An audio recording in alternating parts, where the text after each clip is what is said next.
Hyderabad report Abdul Khaliq Shaikh, cameraman Hamid Shaikh. Autobahn road Hyderabad के मकाम पर शराब खाना खोले जाने के खिलाफ शहर की सियासी, समाजी, मजहबी जमातों के अलावा सिविल सोसाइटी के अहदेदारान, तलबा, असातिज़ा कराम ने आटोबान रोड पर शराब खाने के क़याम के खिलाफ भरपूर एहतजाज किया।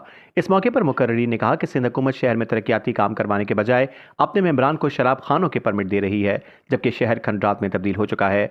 इस मकाम पर दर्जनों तालीमी इदारे मौजूद हैं। उन्होंने कहा कि ये इकदाम इस्लामी, समाजी और इखलाकी इक़दार के मनाफी है। यहाँ शराब खाने का क़याम हमारे बच्चों के मुस्तकबिल के लिए सवालिया निशान है।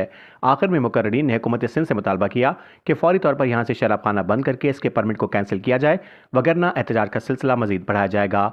इस मौके पर मुख्तलिफ सियासी जमातों और सिविल सोसाइटी के नुमाइंदे हाफिज ताहिर मजीद, खालिद सैफ, जावेद इकबाल, उमर फारूक, अरसलान ईसानी और दीगर भी मौजूद थे। इस मौके पर मुख्तलिफ तालीमी इदारों के बच्चों ने प्ले कार्ड्स उठा रखे थे, जिन पर मुख्तलिफ नारे दर्ज थे। हमें शराब नहीं, तालीम चाहिए। तालीमी इदारों के करीब शराब खाना खुलना अफसोसनाक अमल है।